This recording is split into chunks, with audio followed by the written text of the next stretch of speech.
dans le cadre du télésommet, on parle des points de bascule, des changements majeurs dans une vie. Et vous, Catherine, vous en avez vécu plusieurs. Hein? Si je veux les résumer, il y a eu un divorce, il y a eu un changement de carrière, une guérison importante d'un cancer. Est-ce que j'en ai oublié?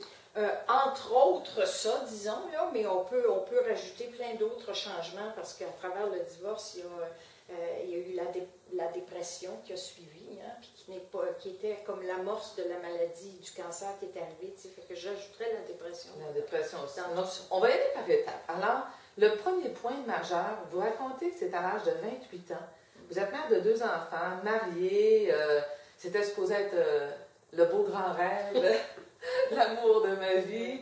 Et là, tout à coup, vous vous regardez dans le miroir, puis vous dites, non, cette femme-là, c'est pas moi, ça va pas. Et là, il y a une prise de conscience majeure, c'est ça? En fait, oui, c'est une prise de conscience, mais je dirais que, tu sais, dans l'Évangile, on emploie des termes épiphanie et Pentecôte. Hein, puis la majorité des gens ne savent pas ce que ça veut dire. Et moi, je pourrais vous dire que j'ai vécu l'épiphanie et la Pentecôte en même temps.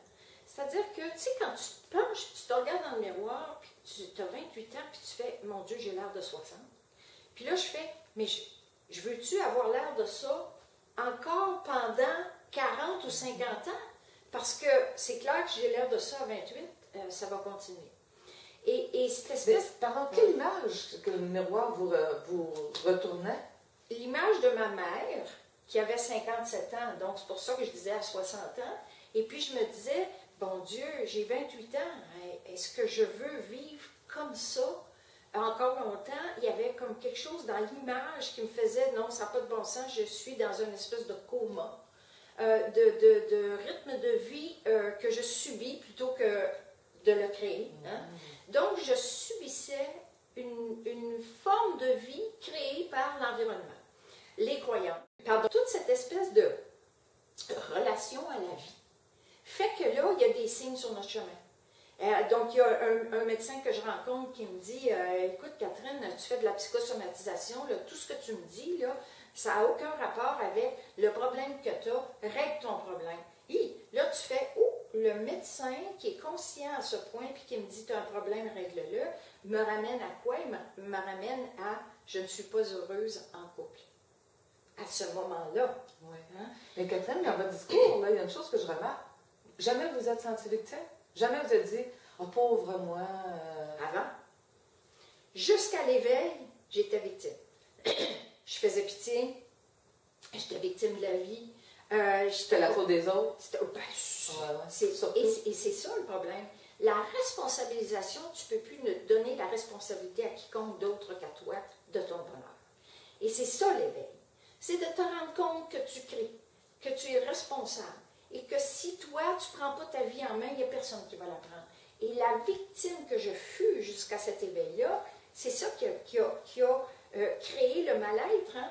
Parce que j'étais en attente de prise en charge de mon bonheur, comme le prince charmant.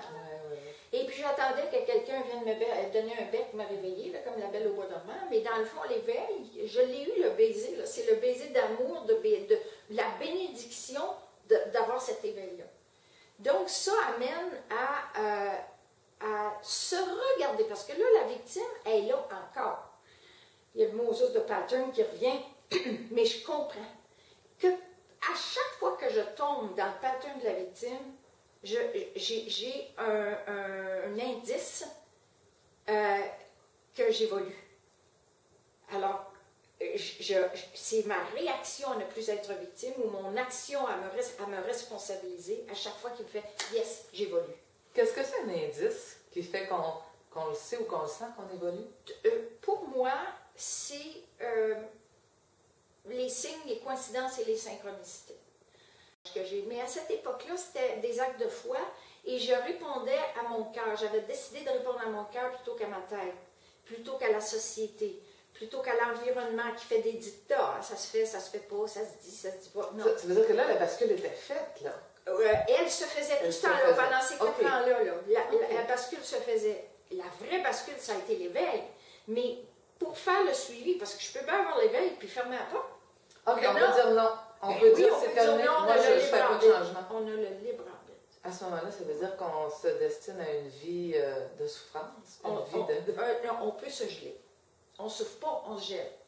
On se gèle avec la nourriture, on se gèle avec la boisson, on se gèle avec l'activité. Hein? On est très, très, très occupé. On se gèle. On a l'impression d'être vivant, on a l'impression d'avoir une super belle vie, mais dans le fond, on se gèle. Alors, tu sais, c'est pas... choisir de entendre l'éveil et d'y répondre n'est pas nécessairement, je vais dire, le sourire aux lèvres et le bonheur total le lendemain. Hein? C'est un chemin pour défaire ce qu'on a créé et recréer la vraie Catherine, l'essence de la vraie Catherine. Donc, c'est pas un chemin vers là, c'est un chemin vers là. Hein? Oui, parce que vous écrivez dans votre texte d'ailleurs, le titre c'est Un rêve majeur dans le livre Point de bascule. Vous écrivez que cette conscience-là, cette prise de conscience-là, a réveillé des souffrances. Oui. Alors qu'on a plutôt l'impression que ça pourrait éveiller du bonheur, éveiller des plaisirs. Oui. Bon, ça, avant j'étais gelée, hein, c'était ça le coma. J'étais gelée, tu sais, mais moi je ne m'aimais pas gelée. Bon. Donc après, oui, ça éveille la souffrance. Ça éveille pas la souffrance au sens de je souffre, je suis victime, je n'étais plus victime, là. Alors on s'entend. Ça éveille la souffrance parce que la souffrance est le moteur de la conscience. Je souffre d'un couple pas heureux. Ben alors, responsabilise-toi et fais un changement. Tu comprends? Donc, c'est plus la souffrance, c'est un moteur de libération.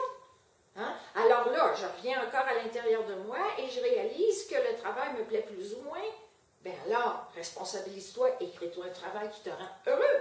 Donc, ça n'est que des points, c'est des petits points de bascule au fur et à mesure du chemin qui sont toujours moteurs du bonheur.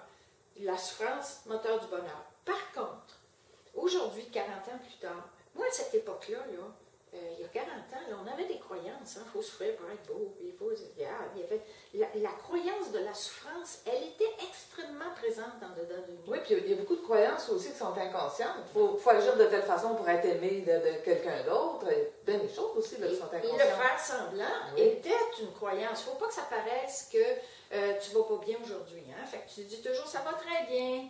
Mais tout ce temps-là, si tu te comptes un mensonge, tu comptes un mensonge à l'autre. Et ça, là, l'authenticité, c'est le chemin le plus dur.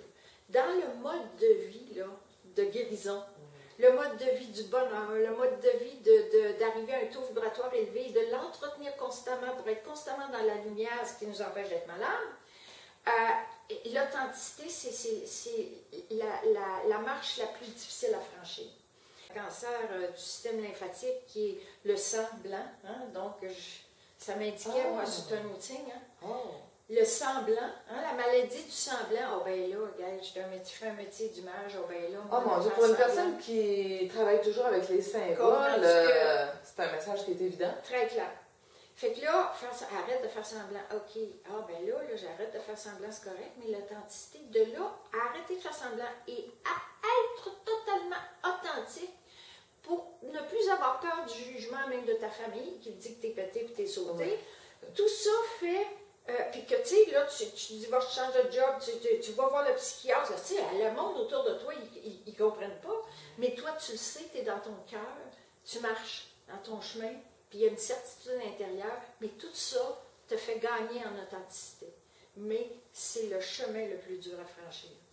L'authenticité envers soi-même d'abord, puis envers les autres, évidemment. Là, tu sais, donc, de toujours respecter, hein, être, hein, est-ce qu'il faut que ou j'ai le goût de? J'ai pas le choix. On emploie ça souvent. Ben là, j'ai pas le choix. Non, tu as le choix. Parce que la clé, c'est la responsabilisation. Tu peux choisir que compte tenu des circonstances, tu respectes des obligations. Mais c'est un choix. Si tu dis j'ai pas le choix, tu es victime, tu n'es pas authentique.